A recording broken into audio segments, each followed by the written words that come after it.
Queridos paisanos, queridos creyentes, cristianos, se me invita a que os diga unas palabras santas que os puedan motivar en esta Semana Santa, en estos días, que van a ser unos días diferentes a otros años, porque la Semana Santa va a ser más interior y más litúrgica. No sé si las palabras, no lo pretendo, van a llevar los pasos a vuestra casa y a vuestro corazón, pero si os mueven sentimientos religiosos y los sentimientos que os mueven son de Semana Santa, probablemente mis palabras os hagan moveros en los pasos que acompañáis. Como pregonero conozco la Semana Santa de Membrilla y como membrillato hice un pregón haciendo de Nicodemo que retransmitía la pasión, y recorrí paso a paso cada una de las cofradías y de los pasos, pero no voy a hacer eso porque me han dicho que sería para mí la Semana Santa. Pues para mí la Semana Santa es sobre todo un crucificado. Podría hablar de la resurrección, del entierro, que es algo, pero para mí la Semana Santa es un crucificado. Dicen los santos padres de la Iglesia que hay más distancia de ser Dios a ser hombre que de ser hombre a morir en la cruz, que quiere decir, en teoría es más importante el misterio de la encarnación, porque es la decisión primera que toma Dios de enviar a su Hijo, pero como consecuencia de asumir la naturaleza humana, también asume la muerte, que fue luego una muerte en cruz. Cristo, a pesar de su condición divina, no hizo alarde de su categoría de Dios, sino que al contrario, se despojó de su rango y tomó la condición de esclavo, pasando por uno de tantos. Por eso Dios lo sometió hasta la muerte, y una muerte de cruz. Es decir, en ese cántico de San Pablo a los Filipenses, que habla de la encarnación, de la resurrección y de la pasión son dos renglones, y sin embargo es algo que el corazón humano lo siente como mucho más extenso y mucho más grande. Decía que para mí la Semana Santa es un crucificado. Me gusta mirar a Cristo crucificado. Cuando veo sus manos clavadas en la cruz, como cerradas por el dolor, y veo las mías que se cierran con violencia hacia el hermano o con egoísmo para no compartir lo que tengo, pues al mirar las manos de Cristo en la cruz, las mías se disponen más al abrazo en este tiempo de pandemia, aunque uno corra el riesgo de contagiarse, y hacia la solidaridad. Cuando veo los pies de Cristo en la cruz como clavados, sin poder caminar y sin poder seguir el rumbo de una decisión, pues los míos parece que se aclaran en las encrucijadas de la vida y sé mejor qué camino coger, el que me indica Jesús, y me doy prisa para seguir ese camino. Cuando veo el corazón traspasado de Cristo en la cruz, me siento como más cristiano, y allí brotaron los sacramentos del bautismo y de la Eucaristía, y me siento como el discípulo amado. Yo salía de Nazareno con los de San Juan, pues me siento como el discípulo amado que quiere recostar la cabeza en el costado de Jesús, como hizo San Juan en la última cena. Cuando veo la cabeza de Cristo coronada de espinas, con sus pensamientos, sus sentimientos, cargando con los sufrimientos de la humanidad, mi cabeza parece que deja de hacerse preguntas y sencillamente pues se inclina y se abaja ante este misterio de dolor y de sufrimiento con el que Cristo quiere salvar a la humanidad. Os van a poner seguramente alguna imagen de un Cristo, el Cristo del Perdón, que me llevaron a la parroquia el 2 de julio de 1919 y que me ha servido como argumento pues para hablaros de las 7 palabras de Cristo en la cruz. Y resulta que ese día, el 2 de julio, 30 años antes, yo en la parroquia de Santiago el Mayor cantaba misa y don Domingo Martí Gil, entonces el párroco, me regaló un libro, La vida y misterio de Jesús de Nazaret, de José Luis Martín Descalzo. Y de ahí me he inspirado un poco en algunas de estas ideas de las 7 palabras. O sea que mirando a Cristo crucificado, vamos a recorrer las 7 palabras. Es un pregón que es, por ejemplo, famoso en Valladolid. Las 7 palabras que Cristo dijo en la cruz, que no vienen en todos los evangelistas, sino que hay que recorrer la pasión de los distintos evangelistas para conseguir este número 7. Precisamente la primera palabra es la que representa el Cristo que a mí me llevaron, el Cristo del perdón. Padre, perdónalos que no saben lo que hacen. Es un Cristo, como se le ha descrito, bello, de una mirada sublime, porque está sufriendo en la cruz y con las manos parece que se quiere levantar e inclina la cabeza así un poco y sube la mirada al Padre y los ojos están húmedos, parece que va a empezar a llorar, ¿no? Es una mirada especial, unos ojos pues que dicen mucho. Está en el Calvario, crucificado injustamente, traicionado por todos, despojado de las vestiduras, insultado, y se pone a orar al Padre. No es una evasión de los problemas, es algo continuo en su vida, y no pide por él ni por sus sufrimientos, pide por sus enemigos, por los que le hacen mal. Lo hace en continuidad con lo que había proclamado. Si amas solo a quienes os aman, ¿qué mérito tienes? Amad a vuestros enemigos. Y no pide porque se conviertan o porque dejen de hacerle mal, sino que pide a Dios Padre perdón para ellos. Y le pide perdón para los que le crucifican, no recurriendo a la misericordia de Dios, sino poniendo el eximente de su ignorancia. No saben lo que hacen, porque el pecado ciega el corazón, y él, que conocía el torpe corazón humano, sabe que solo el amor y el perdón pueden sanar la ceguera. La segunda palabra, también de Lucas: te lo aseguro, hoy estarás conmigo en el paraíso. Jesús escucha las súplicas y desoye las burlas. Jesús hace realidad la promesa del reino. Acuérdate de mí cuando estés en tu reino. Crucificado, el buen ladrón solo pide un recuerdo, como quien, unido por el amor, se despide. Acuérdate de mí. ¿Cuánto pedimos nosotros en nuestras oraciones?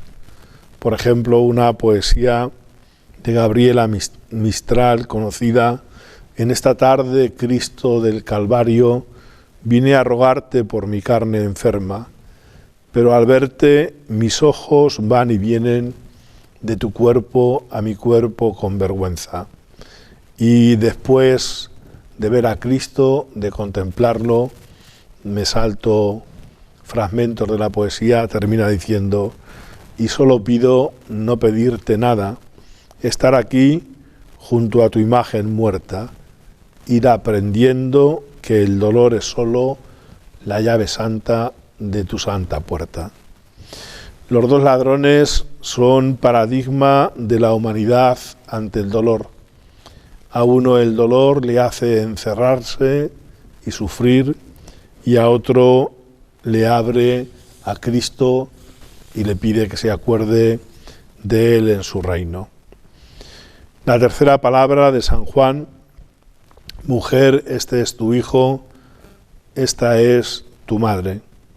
Al pie de la cruz, de pie, hay un grupo de mujeres, entre las que está María, su madre, y solo un hombre, Juan.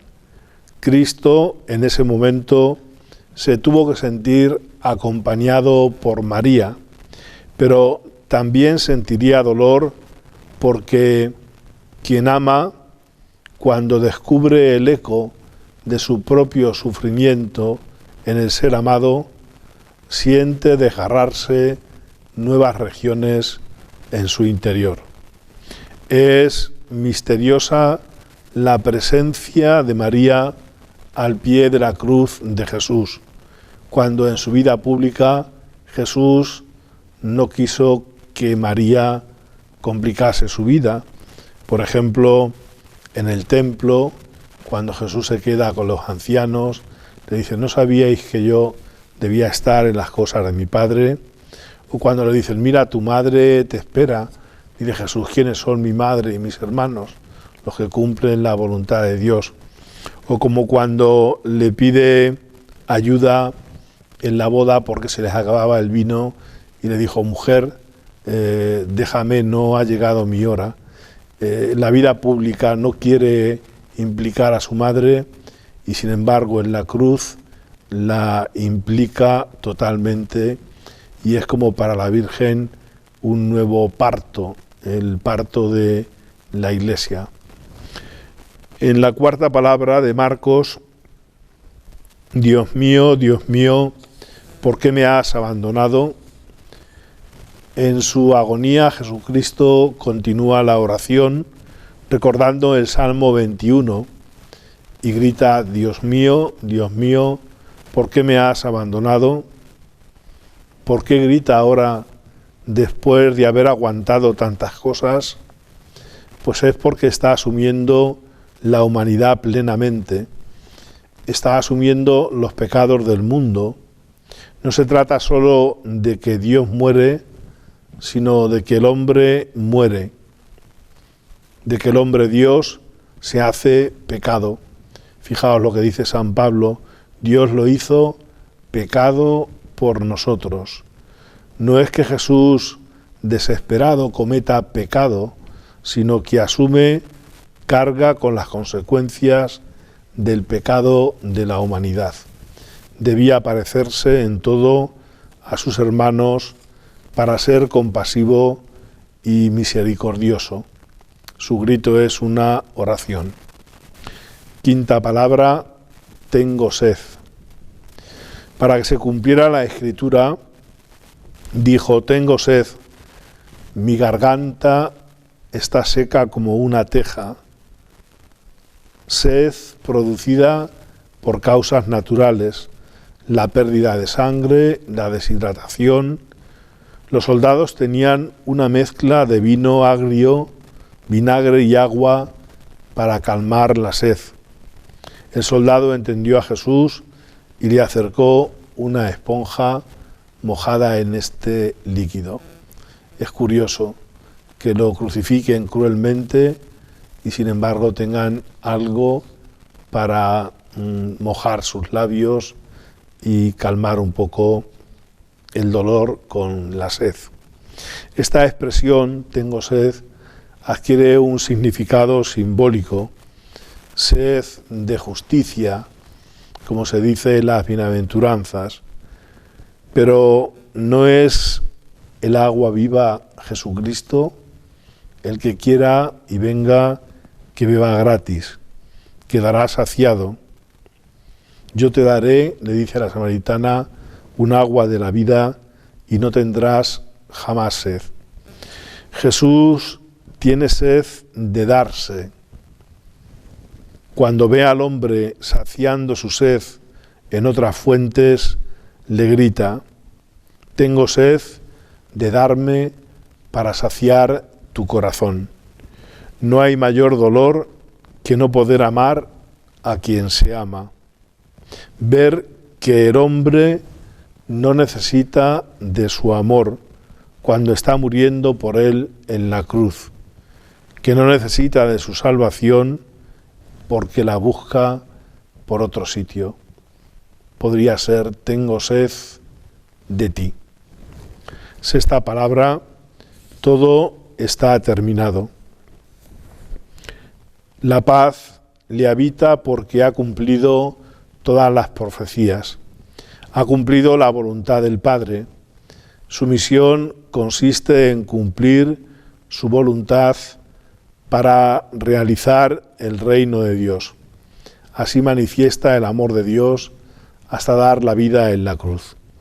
Con su obediencia ha restaurado aquellos dones que por nuestra desobediencia habíamos perdido. Con su obediencia consigue la libertad de la humanidad y desde entonces el camino de la libertad pasa por la obediencia a la libertad del Padre. Séptima palabra: Padre, a tus manos encomiendo mi espíritu. Jesucristo no muere como algo que le pasa, sino que entrega su vida voluntariamente. Es decir, podríamos decir, no lo matan, sino que deja que lo maten. Se pone en las manos del Padre, en donde siempre tuvo conciencia que estaba. Nosotros también estamos en las manos de Dios, pero hemos de tomar esa conciencia con nuestra actitud cristiana y entregarle nuestra vida. Jesús ha muerto, entregó su vida por nuestra salvación. Y me despido con un soneto el día que presentamos en la parroquia el Cristo del Perdón, y os aconsejo, por ejemplo, para esta Semana Santa, era costumbre de un antiguo profesor de instituto cuando daba clase de religión, que toda la Semana Santa, sobre todo el viernes, escuchaba la Pasión según San Mateo de Juan Sebastián Bach. Lo podéis encontrar en YouTube, y como no habrá procesiones, pues unas 2 horas y media o 3 horas, probablemente, dicen algunos, la obra musical mejor de toda la historia. Dice así estos versos: Padre bueno, perdónalos a todos, no saben lo que hacen, dales gracia. Vienen a ver la Virgen y su gracia, pero Cristo los saca de sus lodos. Madre e hijo redimen codo a codo, clemencia Jesucristo en la desgracia, misericordia Virgen nuestra gracia, excusadnos por piedad y acomodo. He venido esta tarde arrepentido, con ansias de curarme en tu presencia. Miro a la Madre, vengo al Hijo, pido paz y descanso para el corazón, cauterizar por siempre mi dolencia, abrazado a ti, Cristo del perdón.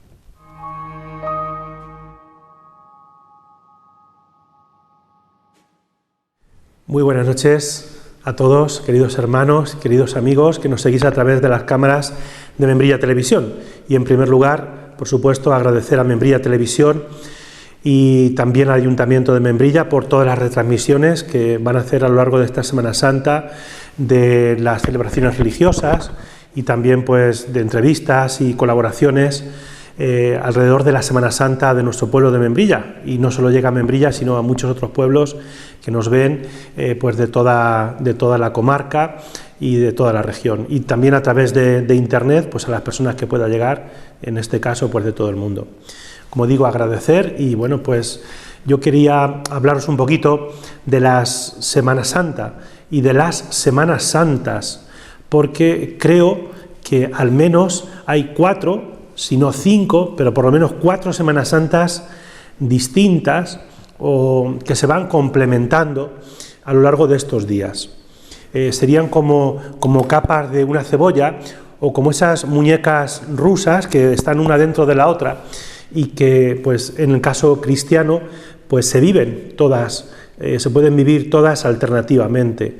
Bien, en primer lugar, por supuesto, la primera Semana Santa de la que voy a hablar es de la primera que hubo, la Semana Santa de Jesús, la Semana Santa de Cristo, la Pascua que vivió en Jerusalén aquellos días y que está recogida, por supuesto, en los testimonios evangélicos, aquellos acontecimientos que fundan toda la tradición cristiana. Diríamos que es el núcleo, es lo más importante de nuestra fe, el misterio pascual, los días que empiezan el Domingo de Ramos y que con la entrada de Jesús en Jerusalén, la entrada triunfal, y luego pues todos los acontecimientos que se desarrollan en el templo de Jerusalén y luego fuera del templo alrededor de la pasión de Jesús, ¿no? El Vía Crucis, el Calvario, el sepulcro, la resurrección. Bien, todos esos acontecimientos que recogen los últimos capítulos de los 4 evangelios, Mateo, Marcos, Lucas y Juan. En ellos, pues siguiendo ese relato de la pasión que se lee cada Domingo de Ramos y también todos los Viernes Santos, los Domingos de Ramos se lee cada año un evangelio distinto, Mateo, Marcos o Lucas, los sinópticos, y el Viernes Santo siempre, cada año se lee la pasión según San Juan, pues en ellos podemos reconocer cómo vivió Jesucristo y todos los demás personajes y protagonistas de la pasión aquellos días. Esa sería la primera Semana Santa que hubo, realmente, la primera Pascua. Alrededor de esa Semana Santa, de esos acontecimientos, surge la Semana Santa cristiana. O sea, la Semana Santa que, basado en los textos bíblicos, va desarrollando todo un ceremonial litúrgico sacramental. Diríamos que eso empieza en la Iglesia de Jerusalén y conforme la Iglesia se va expandiendo a lo largo del Imperio Romano y a lo largo de la historia, en el mundo entero, pues ha habido una Semana Santa litúrgica. ¿Dónde se vive esa Semana Santa? Principalmente se vive en el templo y se vive en el interior de los cristianos, en el corazón de cada cristiano. Cada uno vivimos esa Semana Santa litúrgico-sacramental con el misterio pascual. Entonces ahí surgen pues la devoción del Vía Crucis, los santos oficios, las horas santas, en fin, todo lo que se desarrolla alrededor de la Semana Santa. Y centrándome precisamente en los días más importantes, la Cuaresma termina el Jueves Santo por la mañana, es el último día de la Cuaresma, los 40 días antes de la Pasión, y el jueves por la tarde ya empezamos la misa, como introducción, la misa del Jueves Santo, de la Cena del Señor. Ahí tiene lugar el lavatorio de pies, aunque este año sabéis que por las razones de la pandemia no lo vamos a poder hacer para evitar al máximo posible los contagios. Bueno, pues ahí empieza una misa que ya no acabará hasta la bendición final de la vigilia pascual. Esa misa dividida en trozos, o esa celebración del misterio pascual, mejor dicho, dividida en trozos, el triduo pascual es el misterio de Jesús, de Jesucristo, muerto, sepultado y resucitado. Entonces tenemos el Jueves Santo como introducción a ese triduo pascual en la misa. El Viernes Santo, bueno, el Jueves Santo no acaba la misa con la bendición, sino con la reserva del Santísimo en el monumento, y queda el Señor en la Eucaristía para la oración de los fieles. Esa noche se suele tener hora santa, y luego pues por la mañana, después de estar toda la noche en vela, pues por la mañana suele haber Vía Crucis. Y llegamos al viernes a la hora de nona, a las 3 de la tarde, entre las 3 de la tarde, las 4, las 5, pues depende cuando se hagan los oficios, o a las 6. Ahí empiezan los oficios del Viernes Santo, que ya no es misa, y es una celebración de la pasión, de la muerte de Jesús, de la cruz. Es una gran liturgia donde sobre todo se venera la cruz de Cristo, se adora la cruz de Cristo. Y tampoco termina con la bendición, sino que termina en silencio. en el silencio de la muerte. Y entonces tenemos el Sábado Santo, que es uno de los días más peculiares del calendario cristiano, porque es el único día del año en que no puede haber sacramentos. El Señor está muerto. Entonces se tapan las imágenes, se quita la reserva del Santísimo, no hay Señor, la iglesia está vacía, se quitan los manteles de los altares. En fin, es un día alitúrgico, no hay ninguna celebración, tan solo se celebra pues el oficio de tinieblas, que así se llama, o las laudes vísperas de esos días, que no hay, como digo, ninguna celebración, ni se puede tomar la Eucaristía, a excepción de los enfermos. Y llegamos así a la gran vigilia pascual, la fiesta más importante del año para un cristiano, que es la celebración que se hace por la noche del Sábado Santo al Domingo de Resurrección, que esa es la vigilia de las vigilias, o la misa por excelencia. Empieza sin saludo, empieza con el lucernario, con la liturgia de la luz, encendiendo el cirio pascual, con el fuego, con la bendición del fuego, que es el símbolo de la resurrección, la iglesia a oscuras, porque está todavía en la muerte, y se empieza a iluminar con las velas, cada uno lleva su vela, y empieza una gran liturgia de la palabra, desarrollando toda la historia de la salvación. En un momento dado se canta de nuevo el Aleluya, empieza el Gloria y el día de fiesta, porque ya se proclama el Evangelio de la resurrección.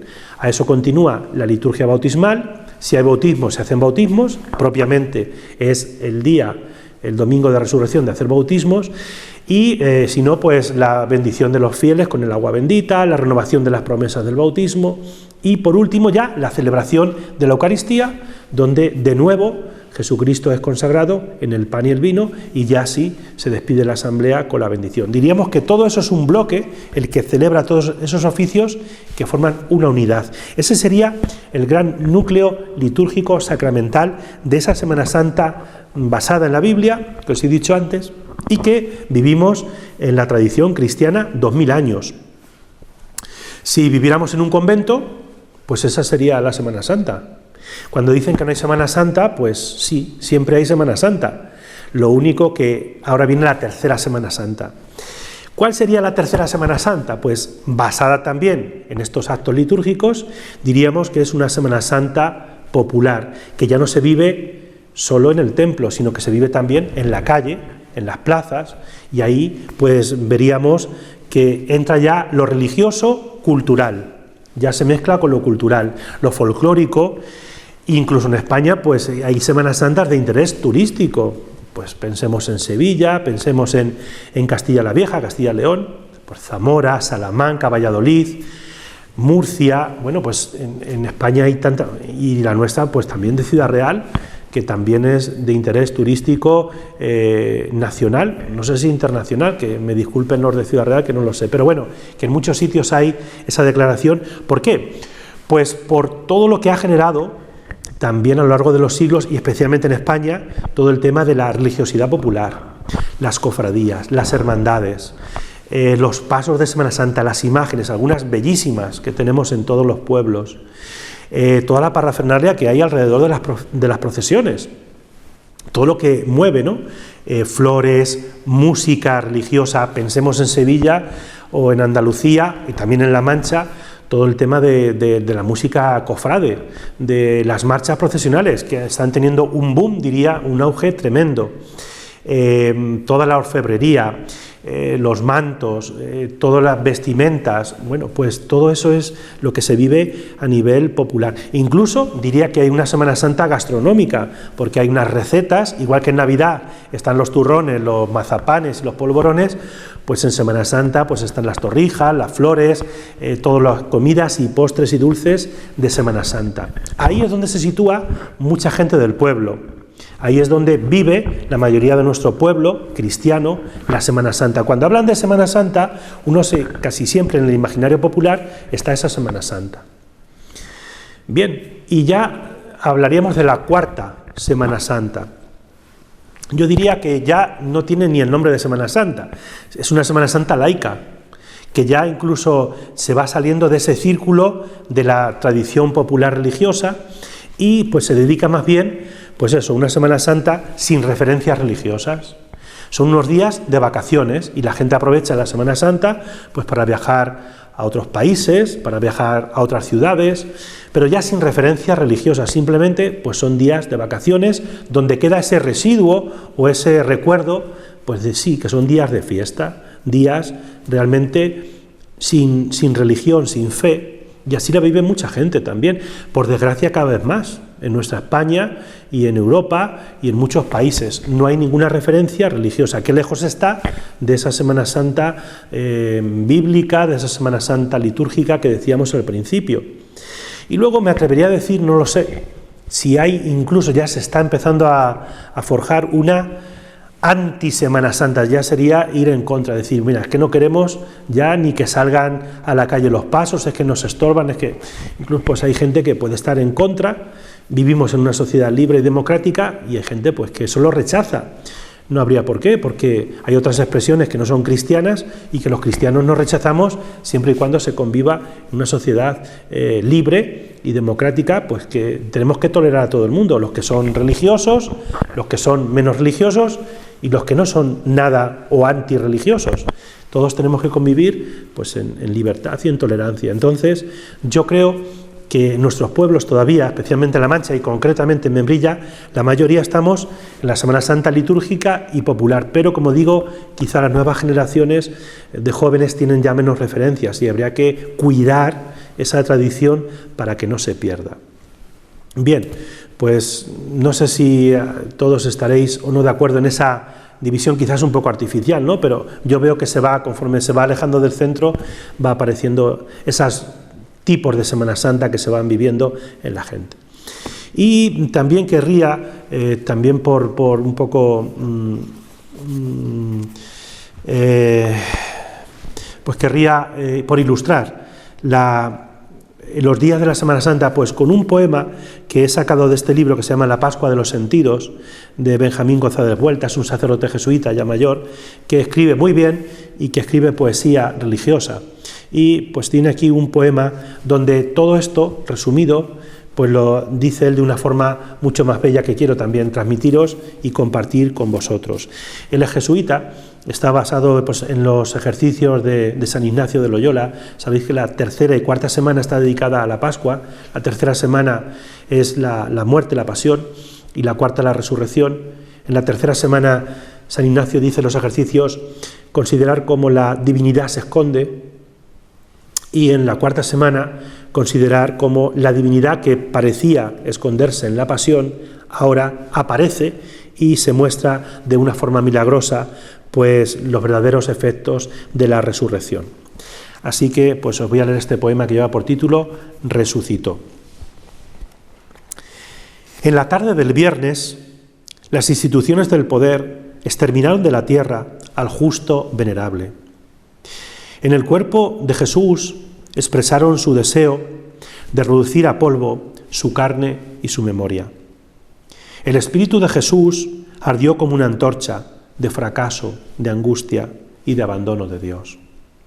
Y ante tanta injusticia, el Padre se calló con un silencio de hielo que congeló la historia. La mañana del domingo, el Padre engendró la palabra que abrió toda realidad a la esperanza infinita. El Espíritu de Jesús experimentó el abrazo que siempre estuvo a su lado, sin distancia ninguna. El cuerpo resucitado llevó hasta la eternidad los golpes, las caricias y la tierra de los caminos. Y en medio del poder sorprendió una comunidad de pobres y excluidos que fecunda todos los siglos. Pues con esta poesía está bien resumida toda la dinámica de la Pascua y querría pues terminar dándolos a todos mi mejor bendición, mi mejor saludo para vivir estos días de Semana Santa ciertamente distintos por las circunstancias de la pandemia que tenemos, para evitar en lo posible los contagios y que aumenten los rebrotes, pero que vivamos de corazón esta Semana Santa de forma cristiana y que actualicemos nuestra fe para que todo el mundo pues viva estos días conforme la Iglesia nos ofrece, la Iglesia nos lo permite, y que realmente sea un motivo de alegría, de gozo y de resurrección. Que Dios os bendiga a todos. Gracias. Buenas tardes, soy Vicente Lipe, soy sacerdote trinitario de aquí de Membrilla, lógicamente muchos seguramente que me conocéis, y actualmente estoy en la comunidad de Valdepeñas, en una comunidad de religiosos trinitarios. Allí llevo pues toda también mi pastoral en la comunidad y sobre todo pues soy también el capellán de la cárcel de Herrera de la Mancha. Y esta tarde pues me han invitado a venir aquí a hablar un poco sobre la pasión de Jesús, que no cabe duda que hablar de la pasión es hablar del amor de Dios, ¿no? Yo creo que no hay otra forma, ni lo podemos entender de otra manera, sino del amor incondicional que Jesús tiene al Padre y de ese amor incondicional que Jesús tiene también a cada uno de nosotros. Está claro que hablar de la pasión pues es hablar del Triduo Santo, jueves, viernes, sábado, domingo de resurrección. Pero yo me voy a centrar un poco en la experiencia, sobre todo del Viernes Santo, en el significado, ¿no?, que tiene la cruz, porque creo que eso es también muy significativo y muy importante para cada uno de nosotros. Desde niño, pues todos hemos aprendido a hacernos la señal de la cruz, en la frente, en el pecho, en la boca, y hemos crecido con esas indicaciones que ya nuestros padres pues nos han ido enseñando, y también incluso en el colegio. Muchos pues también llevamos cruces de adorno, vemos la cruz, cada vez la vemos por más sitios, por muchos sitios, sobre todo por lugares religiosos. Vemos la cruz en las iglesias, en el exterior de nuestras iglesias, de nuestros templos también. En fin, la cruz es un signo, evidentemente, pues yo creo que cristiano. Y también la cruz pues se presenta en nuestra vida en muy diferentes momentos. Se presenta la cruz en la enfermedad. Ahora que estamos todos sufriendo la pandemia de la COVID, pues sufrimos y hemos sufrido la muerte de gente cercana a causa de la COVID, y estamos viendo ahí como en muchas familias de nuestro pueblo, de Membrilla, pero muchas familias de nuestro país pues, y de todo el mundo están sufriendo y llevando esa cruz tan dolorosa de no poder despedir a sus seres queridos, ni siquiera en el momento tan crucial y tan importante como es la propia muerte. Vemos la cruz en la pobreza, en el cansancio, en el desprecio, en la soledad, en la cárcel, en tantos sitios. Vemos que la cruz está en muchos sitios de nuestro propio mundo. Pero la cruz, por lo tanto, pues yo creo que es señal del cristiano y es también signo de nuestra vida. Es algo que yo creo que nos identifica como cristiano, pero también nos significa a cada uno de nosotros como cristianos. No es, y yo creo que esto es importante, yo creo resaltarlo, y yo venía aquí con esta idea importante, de que la cruz no es el signo del sufrimiento. No es signo tampoco de la muerte, no es ni siquiera la exaltación del dolor, no es la glorificación del sufrimiento o la glorificación sobre todo de la humillación. Eso no significa la cruz, ¿no? Y eso es una forma arcaica y tradicional y seguramente que muy negativa de entender el significado de la cruz. La cruz es signo sobre todo pues de salvación, es signo de amor, es signo de victoria. La cruz es signo de salvación frente al sufrimiento y sobre todo frente a la humillación. Nunca creo yo que descansaré de decir que solamente la cruz la podemos entender pues desde la encarnación de Jesús. Si no entendemos el significado profundo de la encarnación de Jesús, que es entender el misterio completo de Jesús, desde su nacimiento hasta su muerte y su resurrección. Pero si no entendemos el sentido profundo de la encarnación de Jesús, pues es difícil entender también el significado de la cruz. Dios se encarna, Dios se hace hombre, Dios entra a formar parte de nuestra realidad. Nosotros no creemos en un Dios lejano, no creemos en un Dios que está en el cielo, no creemos en un Dios que está fuera de nuestra propia realidad, sino que nosotros creemos en un Dios que se ha hecho hombre. Un Dios que se ha hecho hombre y ha entrado a formar parte de nuestra propia realidad, que ha entrado a formar parte de nuestro propio tejido social, que ha entrado a formar parte de nuestra propia vida. Y es importante que tengamos esta concepción de Dios, porque es así para entender también nuestra propia vida, ¿no? Yo creo que hay dos formas de entender a Dios. Una, los que piensan que Dios es alguien que está lejano, que está en el cielo, que está allí arriba, y que a mí me manda las cosas. Y fíjate tú, que sería hasta un Dios caprichoso, porque a mí me manda una enfermedad, al otro le manda un cáncer, al otro le manda cualquier otra cosa, a otro que le toque la lotería. Si pensamos que Dios es así, que Dios es un Dios que está allí lejano, que está lejos de cada uno de nosotros, que está fuera de nuestra propia realidad y que Dios controla nuestra propia vida, pues yo creo que es una forma errónea de entender a Dios y es una forma errónea de entender el sentido y el significado, sobre todo, de su propia encarnación, ¿no? Nosotros creemos en un Dios que se ha hecho hombre, en un Dios que se ha encarnado y en un Dios que forma parte de nuestra propia realidad. Por eso, cuando Jesús muere en la cruz, ese sentimiento, lo que a Él le produce, no es otra cosa que lo hace solamente porque es capaz de amar al hombre. Jesús antepone, sobre todo, en su propia vida, el sentido del amor y la filiación, pero el sentido, sobre todo, del amor y del querer al ser humano, de querernos a cada uno de nosotros. Lo que salva, lo que redime en la cruz, no es la sangre derramada, sino que lo que salva y lo que redime en la cruz es el amor que Jesús ha puesto en esa cruz. El amor es lo único que salva, eso es lo que redime y eso es lo que nos salva también a cada uno de nosotros. Muchas veces podemos llegar a entender el sentido de que Cristo ha muerto, de que Cristo muere por mí, de que Cristo muere por ti, de que Jesús muere por cada uno de nosotros y darle un sentido fatalista a esta concepción de la muerte de Jesús en la cruz.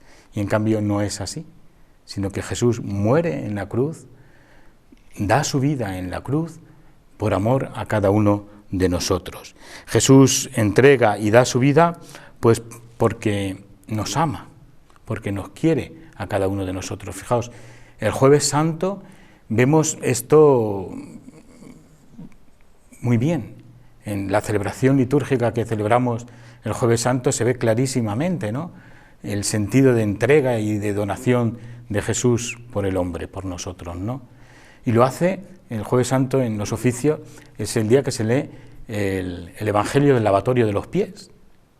Es el día en que descubrimos a un Jesús que se abaja, a un Jesús que se pone a los pies del hombre, que sirve al hombre. Sería muy fácil, y yo creo que sería un error por nuestra parte, entender este texto evangélico como un gesto solamente de humildad de Jesús, que es verdad que hay que tener humildad para lavar los pies a sus apóstoles, ¿no? Pero es algo más profundo que un gesto simplemente de humildad. Es un gesto de servicio. Es un Dios que se pone al servicio del hombre. Es un Dios que se pone al servicio de cada uno de nosotros, con una consecuencia, de que efectivamente también el hombre se ponga al servicio del mismo hombre. Por eso después, en el mismo texto, y lo escucharemos el Jueves Santo si asistimos a los oficios, oiremos cómo Pedro dice, pero ¿cómo te voy a lavar yo a ti los pies? Que yo no te lavo los pies. Pedro no quería en el fondo que Jesús se abajase, porque después le iba a tocar a él. Y es más fácil a veces estar arriba que abajo, pero Jesús se abaja. Y Jesús dice, claro que te voy a lavar los pies. Y si no quieres que te lave los pies, tú ya no tienes nada que ver conmigo. Tú no eres de los míos. El hombre, el creyente, el que es seguidor de Cristo, solamente puede ser desde el servicio. Y la vida de Jesús, pues así es. Y así se comprende que es solamente desde el servicio. Por eso yo creo que Jesús nos enseña que muriendo en la cruz nos da su propia salvación. Solamente desde ese momento en el que se abaja, en el que Él es capaz de entregar su propia vida y lo hace desde el amor, lo hace para salvarnos a cada uno de nosotros. Eso pues lleva evidentemente las consecuencias de que los que queramos ser cristianos, los que queramos participar en esta Semana Santa, que este año pues también va a ser una semana distinta porque la vamos a vivir solamente a nivel celebrativo, que quizás sea lo más importante, y no vamos a vivir la Semana Santa de puertas hacia afuera con la manifestación pública de las procesiones, que también es importante y que aquí en Membrilla, por cierto, se hace muy bien, ¿no? Sino que la vamos a vivir de puertas hacia adentro, pero ojalá vivamos siempre desde ese misterio del amor. Ojalá la vivamos desde el misterio de un Dios que se da su vida, que entrega su vida y la entrega por amor y desde el amor. Mis deseos, pues esta Semana Santa son solamente esos, que seamos capaces de vivir desde el amor nuestra propia realidad como cristianos. Hoy día tenemos que ser testigos creíbles. Si no somos testigos creíbles con nuestra vida, no vale para nada. Si no somos testigos creíbles con nuestro propio testimonio, con nuestra propia forma de relacionarnos con los demás desde el amor, pues todo esto, perdonad que lo diga así tan brutalmente, es una historia falsa que estamos contando al mundo.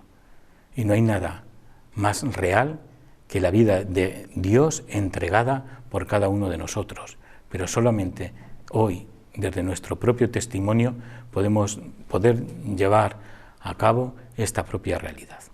Que pasemos todos una feliz Semana Santa, que lo vivamos en cristiano, que significa vivirlo sobre todo desde el compromiso, desde el amor y desde el servicio. Pues buenas tardes.